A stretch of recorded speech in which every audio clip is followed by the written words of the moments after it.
राज्यभरातील पत्रकारांच्या विविध प्रलंबित मागण्यांसाठी व्हॉइस ऑफ मीडिया पत्रकार संघटनेच्या वतीने बुधवारी शिरपूर शहर व तालुक्यातील पत्रकारांनी तहसीलदारांना निवेदन सादर केले।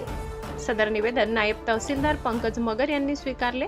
यावेळी पत्रकारांनी आपल्या समस्या व मागण्यांकडे शासनाने तातडीने लक्ष द्यावे अशी ठाम भूमिका मांडली। संघटनेतर्फे देण्यात आलेल्या निवेदनात नमूद करण्यात आले की वृत्तपत्र उद्योग हा लोकशाहीचा चौथा स्तंभ असून शासनाच्या योजना व निर्णय जनतेपर्यंत पोहोचविण्यात वृत्तपत्रांची महत्त्वपूर्ण भूमिका असते। मात्र गेल्या काही वर्षात कागद, प्रिंटिंग, वीज आणि मनुष्यबळ खर्चात सुमारे 150% वाढ झाली आहे।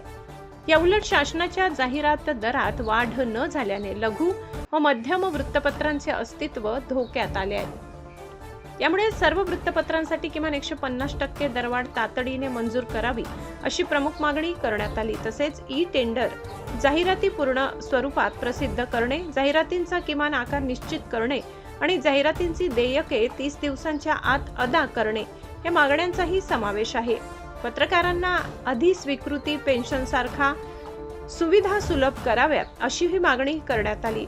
मोठ्या वृत्तपत्रांप्रमाणेच लघु व मध्यम वृत्तपत्रांना समान संधी मिळावी, जाहिरात वाटपात पारदर्शकता ठेवावी आणि सर्व जाहिराती माहिती खात्यामार्फतच वितरित कराव्यात अशी भूमिका संघटनेने मांडली।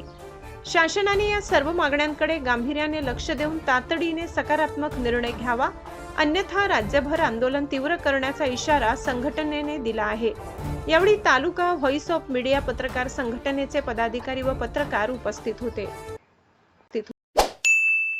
सबस्क्राइब करा, बेल आयकॉनचे बटन दाबा, सोबत शेअर करायला विसरू नका।